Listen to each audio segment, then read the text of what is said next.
ആകാശവാണി. നമസ്കാരം. പ്രത്യേക വാർത്താ ബുള്ളറ്റിൻ വായിക്കുന്നത് ലിൻസ സിറാജ്. NDAയുടെ ഉപരാഷ്ട്രപതി സ്ഥാനാർത്ഥിയെ പ്രഖ്യാപിച്ചു. മഹാരാഷ്ട്ര ഗവർണറായ CP രാധാകൃഷ്ണൻ ഉപരാഷ്ട്രപതി സ്ഥാനത്തേക്ക് മത്സരിക്കുമെന്ന് BJP ദേശീയ അധ്യക്ഷൻ JP നഡ്ഡ വാർത്താസമ്മേളനത്തിൽ അറിയിച്ചു.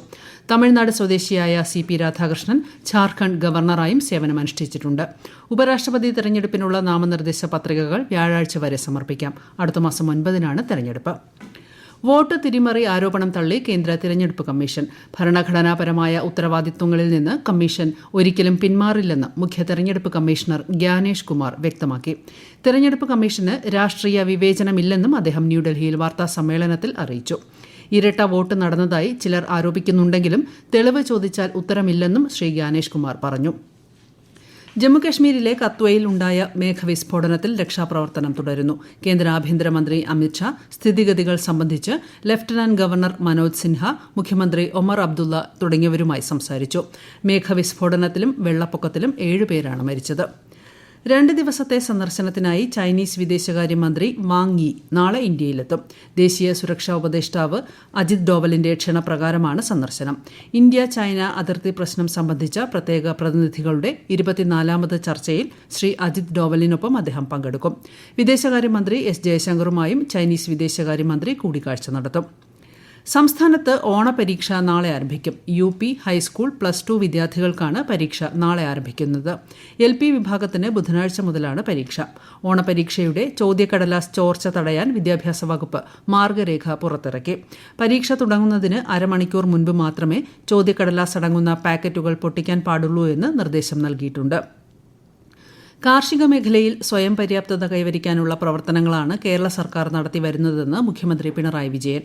തൃശൂരിൽ നടന്ന സംസ്ഥാനതല കർഷക ദിനാഘോഷം ഓൺലൈനായി ഉദ്ഘാടനം ചെയ്യുകയായിരുന്നു അദ്ദേഹം.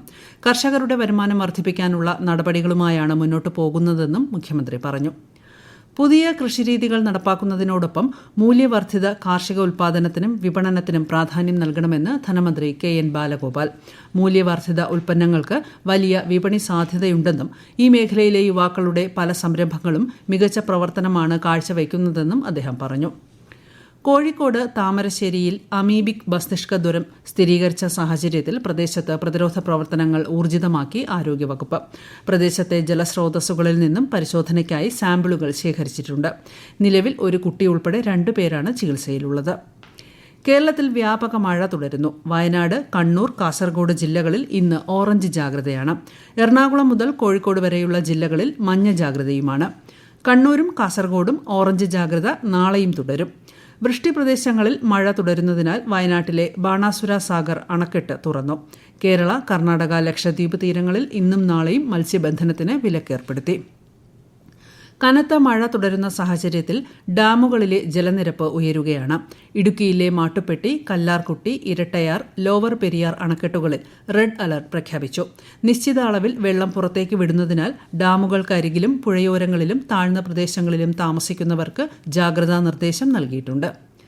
സപ്ലൈകോ ശബരി ബ്രാൻഡിൽ 5 പുതിയ ഉൽപ്പന്നങ്ങൾ പുറത്തിറക്കും. മറ്റന്നാൾ രാവിലെ എറണാകുളം ബോൾഗാട്ടി പാലസിൽ നടക്കുന്ന ചടങ്ങിൽ മന്ത്രി GR അനിൽ ഉദ്ഘാടനം ചെയ്യും.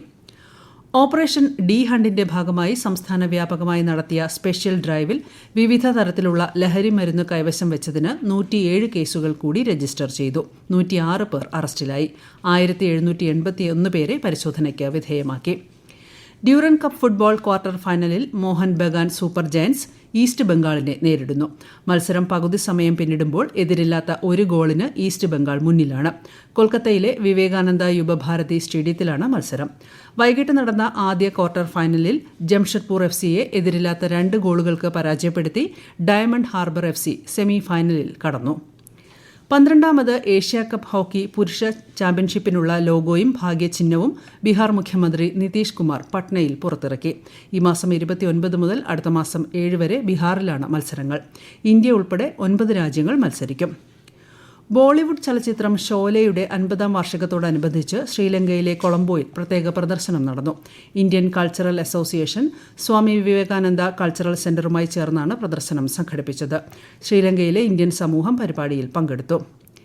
തെരുവ് നായ ആക്രമണ പ്രതിരോധ പ്രവർത്തനങ്ങളിൽ മുതൽക്കൂട്ടാവാൻ കാസർഗോഡ് ജില്ലയിലെ മൂളിയാറിൽ ആരംഭിച്ച ABC സെന്റർ ഉടൻ പ്രവർത്തന സജ്ജമാക്കും. ദേശീയ മൃഗക്ഷേമ ബോർഡിന്റെ പ്രത്യേക പരിശോധനയ്ക്കായി കേന്ദ്ര സംഘം നാളെ ABC കേന്ദ്രത്തിൽ എത്തിച്ചേരും. പ്രത്യേക വാർത്താ ബുള്ളറ്റിൻ കഴിഞ്ഞു. അടുത്ത വാർത്താ പ്രക്ഷേപണം നാളെ രാവിലെ 6:45-ന്.